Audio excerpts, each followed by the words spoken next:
Two layer mango pudding.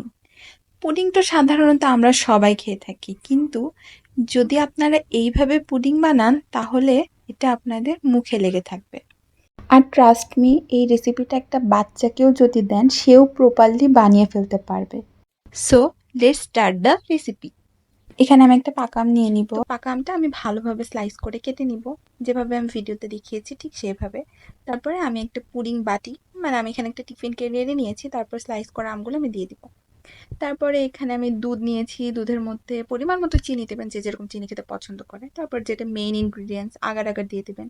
অবশ্যই check করে নেবেন কেনার আগে যে আগার আগারটা বা জেলিটিনটা হালাল কিনা। তারপরে এটাকে আমি দিয়ে দিব যে পুডিংয়ের পাত্রটা আছে সেটাতে। তারপর আমি এটাকে ঠান্ডা করে নিব। তারপরে আমি এখানে আমের পিউরি করে নিয়েছি, মেইনলি আম ব্লেন্ড করে নিয়েছি, আপনারা চাইলে হাতেও ইয়ে করে নিতে পারেন। তারপরে আমি এখানে আবারও আগার আগার দিয়ে দিলাম। তারপরে যখন মিশ্রণটা ঘন হয়ে আসবে, হ্যাঁ, দুইটা মিশ্রণে যখন ঘন হয়ে আসবে তখনই কিন্তু আপনাদের নামাতে হবে। তো মিশ্রণটা যখন ঘন হয়ে আসবে, আর এর মধ্যে দেখুন আমার এই পুডিংয়ের লেয়ারটাও সেট হয়ে গেছে।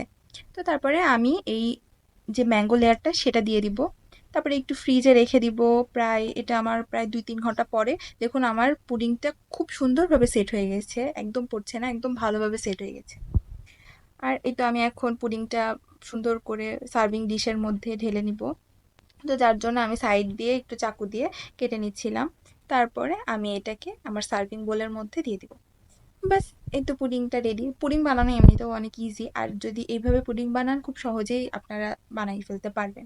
আর যেহেতু এটা টু লেয়ার ম্যাঙ্গো পুডিং, এটা খেতে যেরকম মজা, দেখতে তার থেকে আরও বেশি মজা, সরি, দেখতে তার থেকে বেশি সুন্দর। তো যাই হোক, আপনারা অবশ্যই বাসায় ট্রাই করবেন। সবাই ভালো থাকবেন। আল্লাহ হাফেজ।